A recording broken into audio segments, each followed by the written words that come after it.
আসসালামু আলাইকুম ভিউয়ার্স, এই মুহূর্তে ব্রেকিং বিষয় নিয়ে হাজির হলাম। এবার ভিপিনুল হক নূর যেন সরকারকে এক হাত নিলেন। তিনি যে তথ্য দিলেন তা দেখলে রীতিমতো অবাক হবেন। এবার এই সরকারের নিজস্ব সংগঠনই ছাত্রকে নিষিদ্ধের দাবি জানিয়েছে।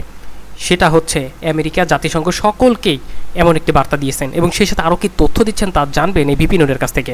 অন্যদিকে ছাত্ররা এবার সাধারণ ছাত্ররা কিন্তু মাঠে নেমে এসেছে, বিশেষ করে বিভিন্ন পলিটেকনিক ইনস্টিটিউট সহ সকল ধরনের ছাত্ররা, বিশেষ করে ইউনিভার্সিটির, বেসরকারি ইউনিভার্সিটির ছাত্ররাও কিন্তু মাঠে নেমে পড়েছে এই কোটা আন্দোলন নিয়ে। সরকারের যে বক্তব্য তা প্রত্যাহার করতে হবে, সে সকল বিষয় দেখবো। তবে তার আগে আমরা দেখিনি ভিপিনুল আরও কি তথ্য দিচ্ছেন।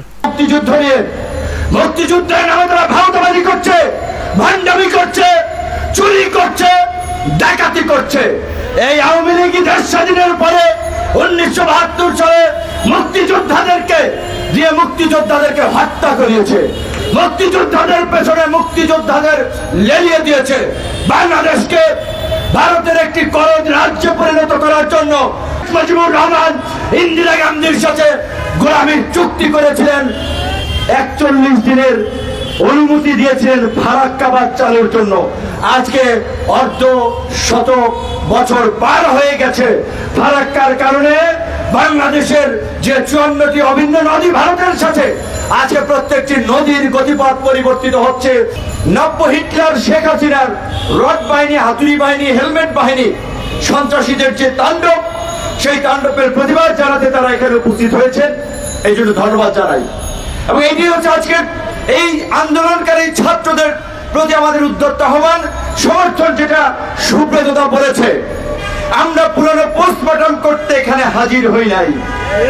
পুরনো অভিজ্ঞতাকে কাজে লাগিয়ে বর্তমান আন্দোলনকে কিভাবে বেগবান করা যায়, ছাত্রদের কাছে ফ্যাসিস্ট শক্তিকে কিভাবে মাথা নত করা যায়, সেই অনুপ্রেরণা, সেই সাহসিকতাই ছাত্রদের পাশে আমরা দাঁড়িয়েছি। আপনারা জানেন, এই কোটা সংস্কার আন্দোলনের যে ছাত্ররা বৈষম্য বিরোধী আন্দোলন করছে, তারা কর্মসূচি রেখেছে 3টায়। তারা প্রগতি সরণি, বাড্ডা, ধানমন্ডি, ইয়াবিবির শিক্ষার্থীরা, ব্র্যাকের শিক্ষার্থীরা, ডেফোডিল, মৌচাক, বিভিন্ন জায়গায় প্রাইভেট বিশ্ববিদ্যালয়ের শিক্ষার্থীরা, কলেজের শিক্ষার্থীরা, সায়েন্স ল্যাব, বীরশ্রেষ্ঠ মুন্সি আব্দুর রউফ সিটি কলেজ, ঢাকা কলেজের ইন্টারমিডিয়েটের শিক্ষার্থীরা অবরোধ করে ঢাকা শহর ইতিমধ্যে এক প্রকারে কিন্তু ব্লকেট করে দিয়েছে, যেই কারণে কিন্তু রাস্তায় গাড়ি চলছে না।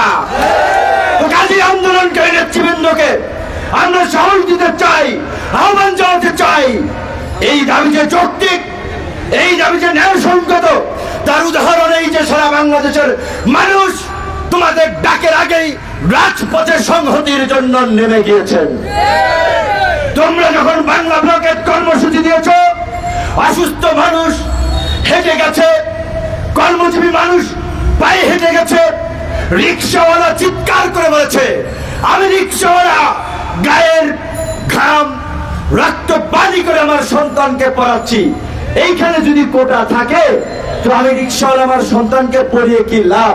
আমার সন্তান তো কোটায় চাকরি পাবে না। নেতৃত্ব দিয়েছে বরঞ্চ শেখ হাসিনা এবং আওয়ামী লীগের বাইরে যারা এই দেশে রাজনীতি করছে, জনগণের পক্ষে কথা বলছে, তাদের সংখ্যা, মুক্তিযোদ্ধাদের সংখ্যা সেখানে অনেক বেশি। আজকে এখানে আসার কথা ছিল জাতীয়তাবাদী মুক্তিযোদ্ধা দলের সভাপতি, সাধারণ সম্পাদক উলফাত ভাই, সাদেক ভাইয়ের আদালতে হাজিরা থাকায় তারা আসতে পারে নাই। আওয়ামী লীগ আজকে এত বড় বড় কথা বলছে মুক্তিযুদ্ধ নিয়ে। মুক্তিযুদ্ধের নামে তারা ভাওতাবাজি করছে, ভান্ডামি করছে, চুরি করছে, ডাকাতি করছে। 1972 সালে মুক্তিযোদ্ধাদেরকে হত্যা করিয়েছে।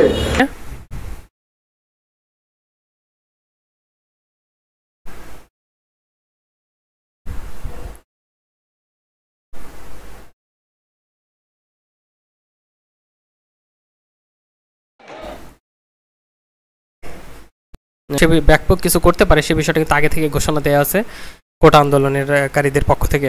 আপনারা দেখতে পাচ্ছেন সায়েন্স ল্যাব থেকে সরাসরি বর্তমান অবস্থান, যেখানে বিষয় উঠে আসছে অনেক বিষয়। সো এখন এই কোটা আন্দোলনটা এখন কিন্তু অন্য খাতে প্রবাহিত হয়ে গেছে। সো বিষয়টা আপনারা বুঝতেছেন কি না, যদি একটু আপনারা একটু যদি অন্য গভীরভাবে ভাবেন তাহলে একটু বুঝতে পারবেন। যেখানে ছিল কোটা আন্দোলন, এখন এটা কিন্তু রাজাকারের সাথে ট্যাগ দিয়ে এখন কিন্তু বলা হচ্ছে যে এটা কিন্তু একটা রাজনৈতিক খেলায় চলে গেছে। এ সকল বিষয় আসলে আজকে সন্ধ্যাবেলায় হয়তো আপনারা জানতে পারবেন বিষয়টা কোন দিকে মন নেবে। যেখানে ছাত্ররাও অবস্থান করছে, বিভিন্ন পলিটেকনিক ইনস্টিটিউট সহ বিভিন্ন ইউনিভার্সিটি এবং সাথে কলেজের স্টুডেন্টরাও কিন্তু এখানে উপস্থিত আছেন। এক পাশে ছাত্রলীগ, অন্য পাশে হচ্ছে এই কলেজের স্টুডেন্টরা। এখন সময় গেলে বোঝা যাবে আসলে কারা আসলে এখান থেকে কতটুক বিষয়ে উপলব্ধি করতে পারবে, সফল হলো। তো ছাত্রদের একটাই দাবি, কোটা বাতিল নয়, সংস্কার চাই। কিভাবে সংস্কার? 30% কোটার সেটা কমিয়ে 10%-এর মধ্যে আনা যায় কিনা সেই বিষয়টাই দেখা হচ্ছে। কারণ যারা পরীক্ষা দেয় তাদের মধ্যে থেকে বাছাই প্রক্রিয়াও চলে। সো বিভিন্ন একটা বিগ একটা প্রসেস। তো সেখান থেকে আবার যদি 40% বা 30% কোটা থাকে তাহলে সেখানে তো যারা টিকে, তো সে বিষয়গুলো। সো আপনারা দেখতে পাচ্ছেন সকলের আন্দোলনটা সায়েন্স ল্যাব আপনারা দেখতে পাচ্ছেন। এদিকে কিন্তু আপনারা নিউ মার্কেট অর্থাৎ ঢাকা বিশ্ববিদ্যালয়ের অনেক আগে, শাহবাগের আগে, এই নিউ মার্কেটের আগেই দেখতে পাচ্ছেন এই সায়েন্স ল্যাবের এই ফটকটা, যেখানে আন্দোলনের মূল বিষয়টা এক পাশে ছাত্রলীগ, এক পাশে কিন্তু অপেক্ষা করছে হচ্ছে ছাত্ররা, সাধারণ ছাত্ররা। এখানে অপ্রীতিকর পরিস্থিতি কিন্তু ঘটতে পারে যে কোনো সময়ে, কারণ এর আগেও কিন্তু ককটেল অনেক বিষয় কিন্তু আপনারা জানেন যে ককটেলও ফুটেছে। এখন কোনোভাবে যদি দেখতে পাচ্ছেন গাড়ি ঘোড়া কিন্তু সব স্তব্ধ হয়ে গেছে, যারা দোকানপাট চালাচ্ছে তারাও কিন্তু সব কিছু বন্ধ করে দিয়েছে। শুধু একজনের ক্ষতি না, সবারই ক্ষতি। সো আপনারা দেখুন যে একটু আগে কিন্তু একটা শব্দ পেলেন আপনারা, এখানে কিন্তু ককটেল ফোটল না কিসের শব্দ আপনারা দেখতে পাচ্ছেন সায়েন্স ল্যাবের মোড় থেকে। এখানে রাস্তায় কোনো গাড়ি ঘোড়া নেই। এদিকে রাজু ভাস্কর্যের সামনে কিন্তু অনেক শিক্ষার্থীরা অবস্থান করছে, ঢাকা বিশ্ববিদ্যালয়ের রাজু ভাস্কর্যের সামনে আপনারা দেখতে পাচ্ছেন এই মুহূর্তে। সো যেখানে তারাও কিন্তু আন্দোলনে শরিক হয়েছে এবং তাদের কিন্তু কোনো টাইম নেই। ছাত্রলীগ যদি হামলা চালায় তারাও পাল্টা হামলা চালাবে বা প্রতিরোধ গড়ে তুলবে, এমন বিষয়টা তার আগে থেকে বলেছে। আপনারা দেখছেন রাজু ভাস্কর্যের সামনে তারা কিন্তু বসে রয়েছেন এবং তাদের বিভিন্ন স্লোগান।